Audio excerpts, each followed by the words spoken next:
ठिक छ चलो नमस्ते सेफ हजुरको हामीहरू पहिलेदेखि नै भिडियो हेरिरहन्थ्यौँ है इन्डियामा हामी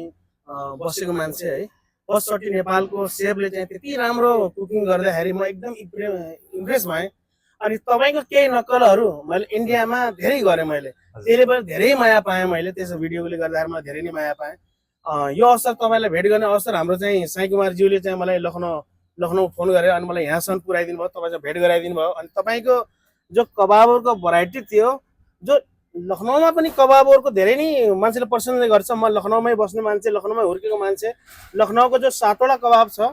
त्यो भन्दा नि अलन बेस्ट तपाईँको कबाब लाग्यो मलाई अहिले चाहिँ फर्स्ट टाइम तपाईँको चाहिँ त्यो कबाब खाएर मैले चिकन कबाब मैले तपाईँको खाएँ हजुर यति नै राम्रो लाग्यो अनि कोही शब्दै छैन कि म तपाईँलाई के भनौँ त्यसमा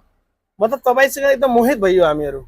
जति पनि इन्डियाको टिम हाम्रो जति पनि टिम आउनु भएको छ सबै मोहित हुनुभयो तपाईँको माथि तपाईँको जो कामलाई यो बिकज तपाईँ ओनर भएर पनि तपाईँले गेट भएर चाहिँ सबैलाई चाहिँ भित्र इन्ट्री अनि बचाउने मेनु भएर सबै त्यो प्रेजेन्ट तपाईँले गर्नुभएको छ अल द बेस्ट सेफ तपाईँले धेरै नै राम्रो काम गर्नुभएको छ एउटा गर्वको कुरा हो बिकज एउटा ओनर भएर पनि त्यति मेहनत गर्नुहुन्छ मेहनत गर्नेको मान्छे नै अगाडि बढ्छ भन्ने मैले सुनेको पनि थिएँ अरू बुझेको पनि छु अनि त्यस्तो मेहनत हामीले पनि गर्छौँ लेकिन तपाईँले बिकज तपाईँको बहुत राम्रो छ तपाईँको के भन्न चाहनुहुन्छ तपाईँले हजुर यति टाढाबाट यति धेरै माया बोकेर आउनुभयो मेरो एउटा सानो रेस्टुरेन्टमा सानो त छैन सबैभन्दा दिल ठुलो हुनु पर्यो सानो होइन सबैभन्दा मेरो खुसीको क्षण होइन अब यो सीमै छैन अब उहाँदेखिको टाढाको मान्छे नेपालमा केही समय बसुन्जेल पनि मलाई सम्झेर यति धेरै हजारौँ लाखौँ रेस्टुरेन्टको भिडमा एउटा प्रकाश कटुवाललाई छानेर आउनुभयो यो माया मैले कहिले पनि बिर्सिने छैन होइन अब यो मायालाई मैले सकेसम्म यति धेरै बचाएर राख्नेछु एकदमै सर यो जिन्दगीभर म बचाएर राख्नेछु होइन र अब यति छोटो समयमा मिलाएर पनि आउनुभयो म पनि हजुरको त्यो ठाउँमा एक दिन अवश्य पुग्ने गरी म आउनेछु अनि यो लजिज खानाहरू जो छ सेफहरूको हाम्रो चाहिँ